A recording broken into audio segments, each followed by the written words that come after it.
Christmas can be hard for those who have lost loved ones. This year especially, I understand why.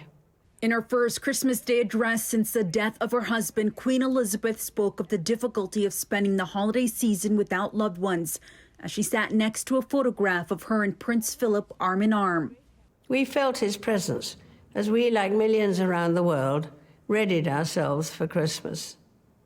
While COVID again means we can't celebrate quite as we may have wished, we can still enjoy the many happy traditions. Meanwhile, at the Vatican, in questo tempo di pandemia ce ne rendiamo conto ancora di più.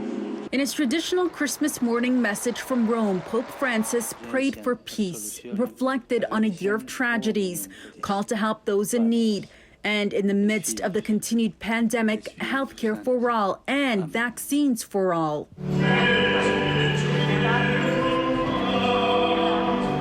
Closer to home, fewer people inside St. Michael's Cathedral for Christmas Mass, as Cardinal Thomas Collins spoke about the challenging days behind and ahead of us. May they be strengthened in hope in the midst of the storm, in the midst of the struggle, for that is where we need hope. Canada's leaders also echoing those same sentiments. And most of all, 'tis the season for hope. Prime Minister Trudeau saying we're not out of the woods yet, but said together we can finish the fight against COVID-19, adding that Canada continues to have the best vaccination rates in the world. We can and we should take comfort in the knowledge that there is no limit to what we can achieve when we pull together.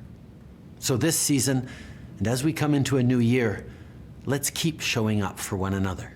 A change-up from the Premier's usual holiday greeting. Doug Ford this year was only joined by his wife. The Premier calling on Ontarians to roll up their sleeves in his Christmas message, thanking many for their resilience. But our battle isn't over yet. We will need to show even more strength and courage as we continue our collective work to slow the spread of the new Omicron variant. If you're eligible, I'm asking that you get vaccinated as soon as possible and get your booster as soon as possible. And Toronto Mayor John Tory thanked Team Toronto for working through the holidays, testing and vaccinating, saying in his message that this season is all about hope. I do have immense hope for our road ahead. Things feel and look better this year, and my hope is that that will keep up if we can continue to exercise care and caution and support for each other. For City News, I'm Faiza Amin.